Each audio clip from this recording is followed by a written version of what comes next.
I will take your direction, and we will work on coming up with a contract with the Humane Shelter for your review. And my understanding is it's on a case-by-case basis, right? I think based on services. Right. I think to expand on that, this is up to you, it should be a case-by-case basis with a cap. That's what I said. Yeah, that Is it included, got a that cap? was included in the motion. Yeah, so we can budget for it. Yeah, because there other way, we'll never budget if we do it that way. And if we go over, that's something to be negotiated later, you know. Well, then you have to relook at the contract and Yeah. say, well, Right. we didn't do very well there, so. Okay, that's good information, we'll take that. We would, you know, I just want to throw this out to the group. I just tell you, it would really be nice to have a council member attend commissioner meetings. I'm just going to throw that out to you. There's just times when we sit here and go, I don't know. So, you know, we try to attend your meetings, and it would be kind of nice if somebody attended a commissioner meeting. You know, maybe what we could do is distribute, at the beginning of the year, distribute a schedule where there's enough of us that if each of us took a meeting or two, I would not have a problem with that at all. I wouldn't want to commit to it all year long. But, you know, we can look at our calendars and say, hey, I can take February, March, or... We would understand you can't speak for the group, Right. but we know that the word will get back to the group quicker. And, so, unless you have questions for me, that's all I have. I got just one thing. You've been to commissioner meetings. Has anything ever been discussed about, like the situation we had with the assessor last year? I mean, I know the law, the way it says currently, apparently, is you don't even have to come to work if they don't want to. I mean, have you heard anything, any discussions where that might be changed? I would like to believe, I think it came up just too late. Two things happened last year. It was a short session. Well, I mean, have you heard any speculation for the new session? No, but do I think it'll come up? Yes. I think they'll get, other than the budget, I think they'll get things hammered out kind of quickly, and I just wouldn't, I would be more shocked if it doesn't come up, because it does need dealt with. Yeah, that's a terrible law, quite frankly, so. Jim, I've seen in the works, along with we have to have so many credit hours. I don't know if you guys are aware of that, but if you're elected after this time, you have to put in so many.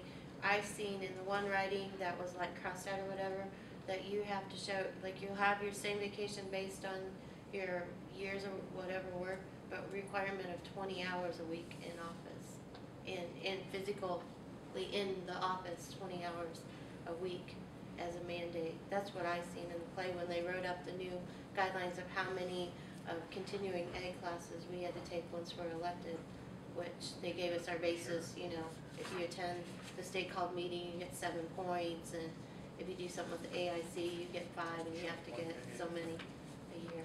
So, just so you know, that was in there. And I appreciate your the supporting the veterans in helping, but you did want to say that those numbers were based on 52 weeks, and I seriously doubt that. I mean, if you're going to pay this guy $10 an hour for what, 15 hours, I really doubt that he's going to work 52 weeks out of the year. So I think the actual money you'll spend will be a little less than that. I hope so, but I just feel like we got an obligation to veterans. Yes, sir. Yeah. And I know, I didn't understand Gene when he said the numbers are dropping off, because that, you know, I'm just gonna say this the way I feel. I think these past few years, starting with the Gulf War and now Afghanistan, I think you're seeing a lot more post-traumatic stress syndrome, things that pop up in this. These guys and gals may not be coming home with bullet wounds, but I think they're coming home with head wounds, because that's a horrible situation they're in over there. Yeah, well, Vietnam was big in that respect too, except a lot of them were trying to be manly and not come forward with it. Yeah. I know for a fact that some of those guys had to do some terrible things, and they had a hard time living with that. and I think you're gonna see the same thing out of the Gulf War extended. I can't figure out how the numbers are dropping off unless they're moving or I'm down. not sure, I'm not, when he said that, I about fell off my chair. I'm not sure I really believe, Well, I can see how they are. World War II guys are dying, they're not Well, around yeah, anymore. there's- And you take these young guys, they haven't come in yet. well, they haven't, that I agree Yeah, with. there's They two. haven't come in, and they're probably not going to. You usually don't have health issues till you get along in life a little farther. But the World World War War II II people, vets are Yeah. getting fewer and fewer requests. They school Almost. has a Veterans Day thing out there every year, which I always go to. And, I think there were 3 World War II vets at that thing. I'll bet. I'll bet. Time is just, I think the additional paperwork though, that I'm sure the government is putting on that veteran service officer is probably gonna make up for any loss of numbers. Right here, right here's the big problem. Yeah, we Gene installed can't that. deal with the computer. Yeah, Yeah. And that's why I thought, that's why I included in my motion that we do this while Gene's in charge, but revisit it. Absolutely, Mhm. absolutely, that was great. We installed his new, computer program to do the forms online for him. I mean, that's something he couldn't have done himself, so, I sent Mike down out of my office, cause it wouldn't have been done. It would have still been manually, and everyone was correcting it, so. I don't think we need to pick on Gene, I can't do anything on here either. I'm just saying, I know You know that how to he's- write no, I've seen that with my Well, two I eyes. play so. Facebook and that's about the only thing.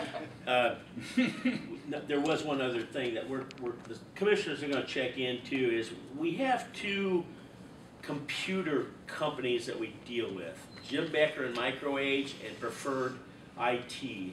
Preferred IT tends to be more judicial, from the prosecutor to the jail, Yeah. that kind of thing. And it seemed to me like, my fellow commissioners didn't agree, and that's okay, but it seemed to me like we're always making Jim come to us with this and with that. And how many times have you ever talked to anybody from Preferred IT? We don't even know if we have a maintenance agreement with them. And not when I did claims this last time, but the time before, their bill was $4,000, $5,000, $6,000, $7,000. Yeah, and it has always been that way. Even when I was here working with both vendors, Okay, the sheriff and Scott Jones with dispatch and Yeah, the prosecutor, prosecutor. they basically just call him in and he works, but I think, yeah, there's room to tighten it up for sure. well, to me, it just seems a little unfair. But fellow commissioners didn't particularly agree with that. They thought Jim Becker comes because the way we structure his purchases and stuff. Yeah, but we always made him give us quotes and everything before, so it was never just a blank slate for him to come in and work And on. see if that's happening, we're not seeing them. I'm not, if the sheriff or Scott or the prosecutors get quotes, we don't know that.